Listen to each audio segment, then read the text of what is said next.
KPCC fund വിവാദവുമായി ബന്ധപ്പെട്ട കൂടുതൽ തെളിവുകളാണ് കൈരളി ന്യൂസ് ഈ ഒരു ഘട്ടത്തിൽ പുറത്തുവിടുന്നത്. വിവരങ്ങൾ നൽകാൻ കോഴിക്കോട് നിന്ന് PV കുട്ടൻ ചേരുകയാണ്.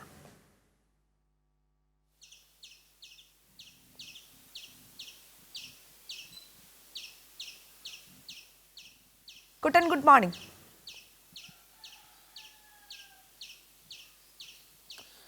Good morning Anjana. കുട്ടൻ, അതായത് ഈ KPCC ഫണ്ട് വിവാദവുമായി ബന്ധപ്പെട്ട നേരത്തെ തന്നെ ആരോപണങ്ങൾ ഉയർന്നു വന്ന ഒരു പശ്ചാത്തലമുണ്ട്. ഈ ഒരു പശ്ചാത്തലത്തിലാണ് വളരെ നിർണായകമായ ശബ്ദരേഖ പുറത്തു വന്നിരിക്കുന്നത്. സ്വാഭാവികമായും വലിയ രീതിയിലുള്ള പ്രശ്നങ്ങൾ സൃഷ്ടിക്കാൻ, പാർട്ടിക്കകത്ത പ്രശ്നങ്ങൾ സൃഷ്ടിക്കാനുള്ള സാധ്യത മുന്നിൽ കാണേണ്ടതാണ്. വലിയ തർക്കം തന്നെയാണ് സുധാകരനും സതീശനും തമ്മിൽ ഉണ്ടാകുന്നത്. കുട്ടൻ,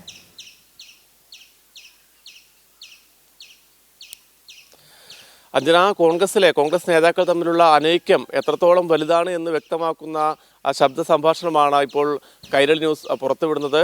ഇത് 137 ചലഞ്ചുമായി ബന്ധപ്പെട്ട് കേരളത്തിലെ കോൺഗ്രസ് പ്രവർത്തകരിൽ നിന്നും 137 രൂപ ഓരോ പ്രവർത്തകരും KPCCക്ക് സംഭാവന നൽകുന്ന ഒരു വലിയ പദ്ധതിയായിരുന്നു. KPCCയുടെ വിപുലമായൊരു ഫണ്ട് ശേഖരണത്തിന്റെ ഭാഗമായിട്ടായിരുന്നു അന്ന് VD സതീശനും K സുധാകരനും അടങ്ങുന്ന KPCC നേതൃത്വം ഇത്തരമൊരു തീരുമാനമെടുത്തത്. പക്ഷേ ഈ 137 ചലഞ്ച് പൂർത്തിയായിട്ടും പ്രവർത്തകരൊക്കെ പണം നൽകിയിട്ടും അത് എത്രത്തോളം പണം KPCCയിലേക്ക് വന്നു എന്നത് സംബന്ധിച്ചാണ് വലിയ തർക്കം ഇരു നേതാക്കളും തമ്മിൽ ഉടലെടുത്തത്. ഇതാ യോഗത്തിനകത്ത് അന്ന് നടന്ന ഓൺലൈൻ യോഗത്തിന്റെ ശബ്ദ സംഭാഷണമാണ് ഇപ്പോൾ നമ്മൾ പുറത്തുവിടുന്നത്. ആ യോഗത്തിനകത്ത് VD സതീശൻ സംസാരിക്കുന്നതും K സുധാകരൻ സംസാരിക്കുന്നതും ഒക്കെ നമുക്ക് കേൾക്കാം. അന്ന് അന്തരിച്ച KPCCയുടെ മുൻ ട്രഷററായിരുന്ന പ്രതാപചന്ദ്രനും ആ യോഗത്തിലുണ്ടായിരുന്നു. ആ വിഷയങ്ങൾ, അത് വലിയ വിഷയങ്ങൾ, അന്ന് തന്നെ ഈ പ്രതാപചന്ദ്രന്റെ മരണവുമായി ബന്ധപ്പെട്ട് ഉൾപ്പെടെ മക്കൾ ഉയർത്തിക്കൊണ്ടുവന്ന വലിയ പരാതികളൊക്കെ ഉണ്ടായിരുന്നു. അതൊക്കെ കൈരളി ന്യൂസ് നേരത്തെ തന്നെ പുറത്തുവിട്ടിരുന്നു. ഈ 137 രൂപ ചലഞ്ചുമായി ബന്ധപ്പെട്ട കണക്കിനെ ചൊല്ലിയായിരുന്നു അന്നത്തെ യോഗത്തിൽ തർക്കമുണ്ടായിരിക്കുന്നത്. K സുധാകരന് ഇതുമായി ബന്ധപ്പെട്ട് ഒരു തരത്തിലുള്ള കണക്കും കയ്യിലില്ല എന്നാണ് അദ്ദേഹം ഈ സംഭാഷണത്തിൽ പറയുന്നത്. അതോടൊപ്പം തന്നെ 137 രൂപ ചലഞ്ചുമായി ബന്ധപ്പെട്ട് എത്ര തുക പിരിച്ചുവെന്ന് പ്രതിപക്ഷ നേതാവ് VD സതീശൻ K സുധാകരനോട് ചോദിക്കുന്നുണ്ട്. എന്നാൽ ആ പിരിച്ചെടുത്ത തുകയുടെ കൃത്യമായ കണക്കില്ലെന്നാണ് K സുധാകരൻ മറുപടിയായി പറയുന്നത്. അതോടൊപ്പം തന്നെ പിരിച്ചെടുത്ത തുകയുടെ ഓഡിറ്റിംഗ് നടത്തിയിട്ടില്ലെന്നും K സുധാകരൻ സമ്മതിക്കുന്നുണ്ട്.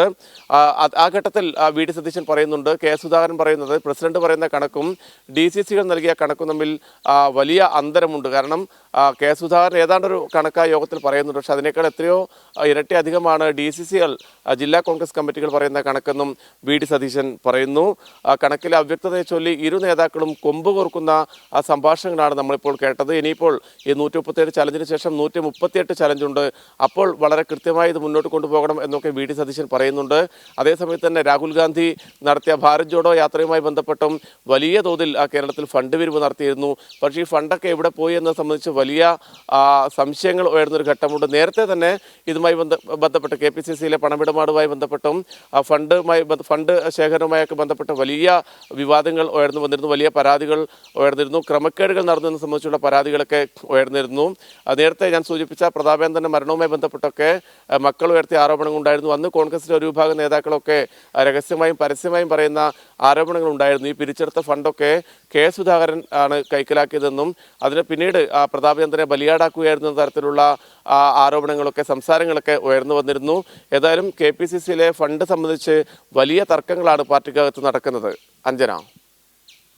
കുട്ടൻ, അതായത് ഇത്തരത്തിൽ KPCC ഫണ്ട് വിവാദവുമായി ബന്ധപ്പെട്ട കുട്ടൻ സൂചിപ്പിച്ചതുപോലെ തന്നെ പാർട്ടിക്കകത്ത് വലിയ രീതിയിലുള്ള വിമർശനങ്ങൾ സുധാകരനെതിരെ ഉയർന്നു വന്നൊരു സാഹചര്യം ഉണ്ടായിരുന്നു. ഇപ്പോൾ അത് കൃത്യമാണ് എന്ന് തെളിയിക്കുന്ന രീതിയിലുള്ള സംഭാഷണമാണ് പുറത്തു വന്നിരിക്കുന്നത്. സ്വാഭാവികമായും ആ ഒരു ഫോൺ സംഭാഷണം നമ്മൾ കേട്ടതാണ്. സതീശൻ പറയുന്നത് DCC പ്രസിഡന്റുമാർ നൽകിയ കണക്കും സുധാകരൻ പറയുന്ന കണക്കും തമ്മിൽ യാതൊരു തരത്തിലും യോജിക്കുന്നില്ല എന്ന് പറഞ്ഞു വെക്കുമ്പോൾ സ്വാഭാവികമായും മുൻപ് പിരിച്ചെടുത്ത പണം മുഴുവൻ എവിടെ പോയി എന്ന വളരെ പ്രസക്തമായ ചോദ്യം, പ്രത്യേകിച്ച് ഈ ഒരു തെരഞ്ഞെടുപ്പ് കാലത്ത് ആക്ടിംഗ് പ്രസിഡന്റായി വർക്ക് ചെയ്യുന്ന MM ഹസൻ നേരിട്ട് ബക്കറ്റ് പിരിവ് നടത്തുന്ന കാഴ്ചയൊക്കെ നമ്മൾ കണ്ടതാണ്. ഈ ഒരു സാഹചര്യത്തിൽ ഈ ഒരു ഓഡിയോ സംഭാഷണം വളരെ പ്രാധാന്യം അർഹിക്കുന്നു എന്ന് തന്നെ പറഞ്ഞു വെക്കാം. അഞ്ജന, വളരെ കൃത്യമാണ്. കാരണം KPCC പ്രസിഡന്റായി ഇപ്പോൾ കെ സുധാകരൻ അദ്ദേഹം മത്സരിക്കുന്ന സാഹചര്യത്തിൽ KPCC പ്രസിഡന്റിന്റെ ചുമതല MM ഹസനാണ്.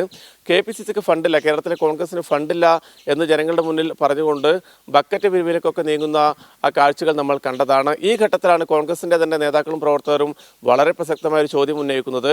3 ഘട്ടങ്ങളിലായി കോടിക്കണക്കിന് രൂപയുടെ ഫണ്ട് കേരളത്തിൽ പിരിച്ചിട്ടുണ്ട്. ഒന്ന് 137 ചലഞ്ചുമായി ബന്ധപ്പെട്ട് ഫണ്ട് പിരിവ് നടത്തി, 138 ചലഞ്ചുമായി ബന്ധപ്പെട്ട് ഫണ്ട് പിരിവ് നടത്തി. അതോടൊപ്പം തന്നെ രാഹുൽ ഗാന്ധിയുടെ യാത്രയുമായി ബന്ധപ്പെട്ട് ഓരോ കേന്ദ്രങ്ങളിലും ഫണ്ട് പിരിവ് നടത്തിയിരുന്നു. പ്രവർത്തകരിൽ നിന്നും മറ്റ് സാമ്പത്തിക സംവിധാനങ്ങളിൽ നിന്നൊക്കെ വലിയ തോതിൽ കോടിക്കണക്കിന് രൂപയുടെ ഫണ്ടാണ് KPCC നേതൃത്വം പിരിച്ചെടുത്തിരുന്നത്. ഈ പണമൊക്കെ എവിടെ പോയി എന്നത് സംബന്ധിച്ച് വലിയ സംശയങ്ങളുണ്ട്. ഈ ഫണ്ടൊക്കെ എവിടേക്ക് പോയി എന്നുള്ളതാണ് ഇപ്പോഴും ഉയർന്ന ചോദ്യം. നമുക്കറിയാൻ വിശ്വസനീയമായ കേന്ദ്രങ്ങളിൽ നിന്നും അറിയാൻ സാധിച്ചത് അതിൻ്റെ ആധികാരികത്തോളം നമുക്കിപ്പോൾ പറയാൻ വേണ്ടി പറ്റില്ലെങ്കിലും കോൺഗ്രസിലെ അടുത്ത സുഹൃത്തുക്കളൊക്കെ പറഞ്ഞത് MM ഹസൻ ചുമതലയേൽക്കുന്ന ഘട്ടത്തിൽ വളരെ ചെറിയ തുക മാത്രമാണ് KPCCയുടെ ഫണ്ടിലുണ്ടായിരുന്നതെന്നാണ്. ഏതാണ്ട് 5 ലക്ഷത്തിൽ താഴെ 3 ലക്ഷത്തോളം അടുത്ത് രൂപ മാത്രമായിരുന്നു KPCCയുടെ ഫണ്ടിലുണ്ടായിരുന്നത്. അതുകൊണ്ടാണ് തെരഞ്ഞെടുപ്പ് ഘട്ടത്തിൽ ഇത്തരത്തിൽ ബക്കറ്റ് പിരിവൊക്കെ നടത്തേണ്ടി വന്നത് എന്നുള്ള വിവരങ്ങൾ കോൺഗ്രസിന്റെ പ്രധാനപ്പെട്ട നേതാക്കളിൽ നിന്നൊക്കെ നമുക്ക് ലഭ്യമായിട്ടുണ്ട്. പക്ഷേ ഇതൊക്കെ, അതായത് ഈ 3 ഘട്ടങ്ങളിലായി കോടിക്കണക്കിന് രൂപയുടെ ഫണ്ട് കേരളത്തിലെ പ്രവർത്തകരിൽ നിന്നും മറ്റ് സംവിധാനങ്ങളിൽ നിന്നൊക്കെ കോൺഗ്രസ് നേതൃത്വം പിരിച്ചെടുത്തിരുന്നു. ഈ പണമൊക്കെ എവിടെ പോയി എന്നുള്ള ചോദ്യമാണ് ഇപ്പോൾ ഉയരുന്നത്. സ്വാഭാവികമായി നേരത്തെയൊക്കെ ഉയർന്നു വന്ന ആരോപണങ്ങളുണ്ട്. കെ സുധാകരൻ ഉൾപ്പെടെ ഈ ഫണ്ടിൽ വലിയ ക്രമക്കേടുകൾ നടത്തിയ തരത്തിലുള്ള ആരോപണങ്ങൾ നേരത്തെയൊക്കെ ഉയർന്നു വന്നിരുന്നു. കോൺഗ്രസിന്റെ നേതാക്കൾ ഉയർത്തിക്കൊണ്ടുവന്നിരുന്നു. അതോടൊപ്പം തന്നെ ഞാൻ നേരത്തെ സൂചിപ്പിച്ചതുപോലെ പ്രതാപേന്ദ്രന്റെ മക്കളൊക്കെ അത്തരം ചില ആരോപണങ്ങൾ ഉയർത്തിക്കൊണ്ടുവന്നിരുന്നു. അത് വലിയ ചർച്ചയാവുകയും KPCC ഓഫീസിനകത്ത് തന്നെ 2 സംഘങ്ങൾ ചേരിതിരിഞ്ഞ് ഏറ്റുമുട്ടുന്ന കയ്യാങ്കളിയിലേക്ക് എത്തുന്ന ഒരു സാഹചര്യം ഉണ്ടായിരുന്നു. ഈ ഒരു പശ്ചാത്തലത്തിലൊക്കെയാണ് ഈ സംഭാഷണം വീണ്ടും പ്രസക്തമാകുന്നത്. അഞ്ജന.